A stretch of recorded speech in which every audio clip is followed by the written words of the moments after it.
Hi, this is Kathy Kullberg. Thank you for the opportunity to share what I like to do with the Blend Awards and the winners this evening. I consider myself a house detective or house historian, and I grew up in the state of Pennsylvania, both in Pittsburgh and Philadelphia. And in Philadelphia, as Devlin likes to say, that's where history is actually older than the houses in the country itself. Many are 300, 400 years old. And when I moved here to Minnesota in the 1980s, I wasn't exactly sure what to find. Your history is actually older, but you don't really see it. There are Native American trails and mounds burials, etc. The build community here started in earnest essentially in the 1850s. And so I'm learning about your history as well as my history here as well. And so I've created a business called If Your Walls Could Talk, which pertains to not only older houses, but also to new houses as well. My passion is what I actually do. I consider myself a mystery writer, but with real people and real places. And I like to find faces that you could put on your walls, people that lived in them, tell their stories, be they from mansions to small cottages. And I like to solve the mysteries as well. For example, the bottles are not necessarily from the house, but there was a house I did on Prospect Park, and they found all these bottles underneath their kitchen when they were remodeling the kitchen and wondered how they got there. And it turned out through city directories, we found that the house actually had the first plumbing in that particular area, and they got into the business of washing bottles for a business. And so all these bottles were left underneath their kitchen as they moved forward. So that solved that mystery, and that was kind of a fun one to get into. There are lots of tools and tricks that I've found along the way through different friends and through associations like the Hennepin County Library and Minnesota Collections.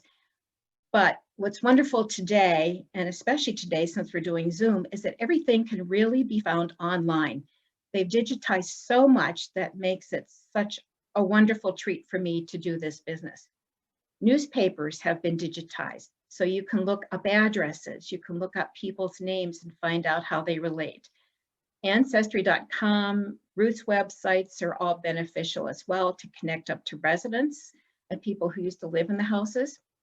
City property records, we're blessed that Minnesota, or I should say Minneapolis, decided in 1884 to start recording building permits. And so an example of a building permit form is here, and that tells you when the house actually was built. In some cases, I found there can be as many as 5 buildings or structures on the same property. And it's trying to separate them all and all the different families that live there. There are Hennepin Library downtown has fabulous special collections, which presents maps.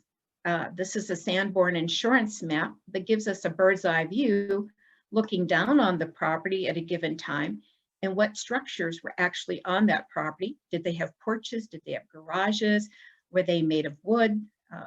Pink indicates they were made of brick. Really gives us a lot of information. And of course, they always have collections that are photographic information. The families have donated. This is a site that used to be the Baker greenhouses. In the background, you will actually see the Buzza building. And then Arby's was in this location on Lake Street, and now it's a high-rise apartment building. So it gives you some history there. Museums have wonderful collections that will help. Cemeteries give you information about the people who were there, their times, and maybe who's even taking care of the cemetery plot at this point in time, so you can find a current person to ask questions. Old maps, and of course it's always fun to contact former residents and see what stories and mysteries and even rumors they could tell you, so that your job or my job is to find out and prove those rumors to be true. The results of all of this research has many benefits. We are able to put faces on the walls, give you pictures of owners, perhaps the architects, the builders. We learn about the local history of when the house was built, the structure was built. And I encourage people to look, if you're reading the newspapers, to read not only that page, that details it, but to look at the front page so you can learn about what was happening in the context of when the structure was built, what was happening in the world, the different world wars and the information, the pandemics, the flu epidemic of 1918 and how that affected people. And we're always adding new chapters to the house history. We find the old stories, but now you as the current owner of the structure, you're adding a new chapter. And even if it's a new build, that property existed. And so you're just adding onto it and creating another chapter in that piece of property, which adds value to the house, no matter how big or how small. And that information that I've gleaned, because there's more than, as you well know, tens of thousands of houses, and I can't do them. So I put together my tips into classes that I teach through the local schools, like Roosevelt, through Hennepin History Museum.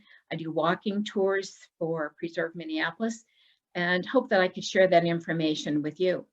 Some of the things I found here is this lady, whoops, we'll go back here. This woman here is actually one of the first women builders, contractors that I found building in the Twin Cities between 1910 and 1930, along with her son, Jack Pendergast, who was an architect. Mostly they did about 69 structures that I found, if not more, in the Tangletown area. She'll come up a little later. I found the third and fourth oldest houses here.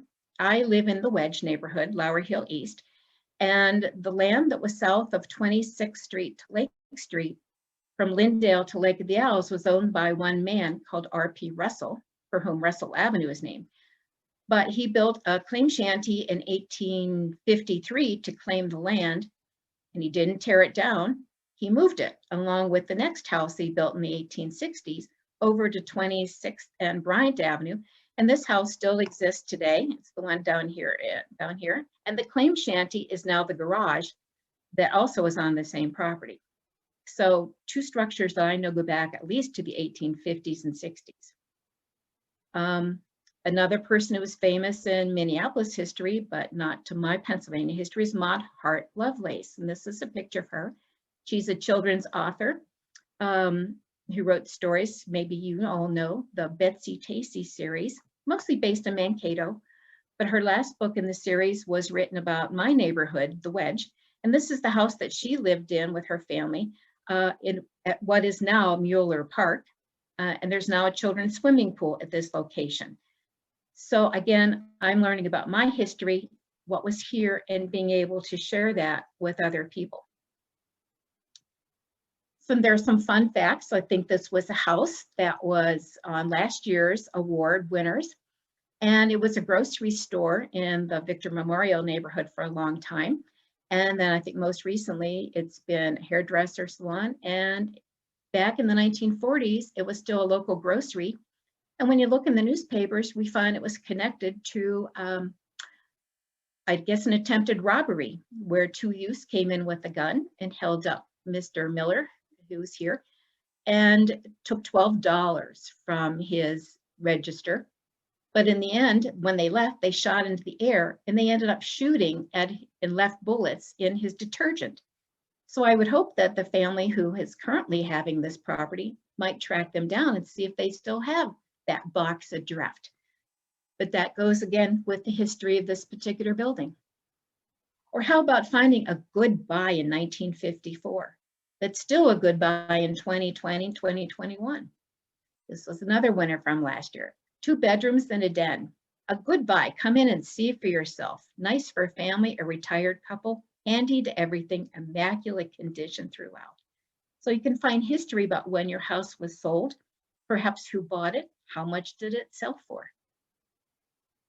One house, again from last year, in 1975, was a business site. Even though it was a home, they apparently sold pet supplies, and there were advertisements selling their entire inventory. So maybe that person has found some mysterious aquarium, dog, cat information. Well, it's related to the business that was held in that property. Or you might be lucky enough to find a photograph of a bride who lived in the house. She might have been the daughter, she could have been the newlywed, and this was her house that she was uh, welcome in the 1940s. So again, putting faces, putting stories, telling those long lost stories is what I really like to do and share and teach you how to do it. So some of my favorites that I've learned, this house, starting with the upper left-hand corner, is on what we call 7 Pools in Lowry Hill. And it was built as a bridal present for the first wife. The second house in the middle is a fabulous Normandy design by only a 25-year-old architect in St. Paul in the 1920s, who found that in 1930, he decided it was better to starve in a warm climate than to starve in a cold climate. So he moved to California, and he ended up becoming an architect for quite a few movie stars, including Lon Chaney and Dick Powell and Walter Lantz, who designed Woody Woodpecker's voice. So learning about Ken Worthen has been really interesting. This is a totally opposite, nondescript 4-square house in St. Paul that actually is connected to a sad story. And the sad story was connected to the very first ice palace that was built in 1886, which was a wonderful success. But after it was left to melt, some young boys went over going through the trash, found what was called bombs or firecrackers, and they went off in his hands and his face, burned him so severely that he died the next day. And learning about that story connected to our wonderful ice palace was very sad and tragic. But again, it was connected to a house in St. Paul. The house in the lower left-hand corner, if you remember, I talked about Ella Pendergast, the contractor, and her son building houses in Tangletown. This is a Tudor revival that was built on Minnehaha Creek. And in the 1920s, she sold it to Franklin Mars. And maybe that name sounds familiar, but Mars Candy started here in Minnesota. And he lived here in this house, and he started making his money. So he moved to Chicago, but the house stayed in his mother-in-law's hands. And every Halloween, she was known for handing out large candy bars, and so became known as the Milky Way House. And the rumor had been that actually he created the Milky Way from looking up at the stars on this porch. But actually the house was built after the candy bar was already on the market. So that's one of the things we like to prove is the truth. And many of you probably know the house in the middle. That's the Glick Mansion that's built at 25th and Bryant in the Lowry Hill East neighborhood, my neighborhood. Sadly, it was built in 1904 for a family who only lived in it for 4 years before they were killed in a tragic car accident in Cottagewood.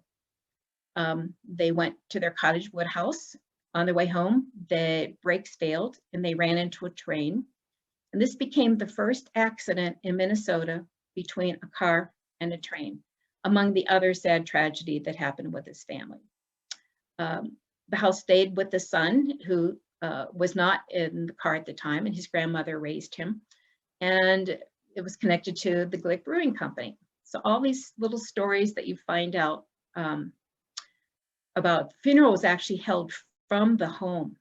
And the paper said that over 190 carriages and cars came to the funeral and then proceeded to Lakewood Cemetery. I just can't imagine that number of cars in my neighborhood at that time. And the last house on the right-hand side is actually connected to a walking tour that I do these days on what's called Architect Avenue, which is in the northernmost corner of Hennepin County up near Columbia Park. And it was as a result of a 1905 contest that Thomas Lowry, the streetcar guy, put together to sell his property.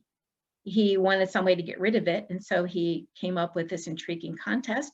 6 architects contributed designs, of which those houses are still there today. And this is one of those results. The houses were supposed to be built for $1,500, have a certain number of rooms, and be finally finished so that the average housewife could maintain it herself without any extra help. Of course, we all know from construction costs that when you say $1,500, things escalate a little bit. So by the end of that year, when they were sold, they actually sold for around $3,000. But that's still to get a fabulous house in those days. So these are just some of my favorites and some of the stories that I have found. And I thank you for the opportunity to share with you some of those. And hopefully I can share with you further through either contacting me by phone or email or coming to one of the classes that I teach at the schools so that you can learn more about how your structure fits into your neighborhood and how your chapter is going to continue in your book. So thank you and congratulations to all the winners for this year. Look forward to hearing from you. Ta-da.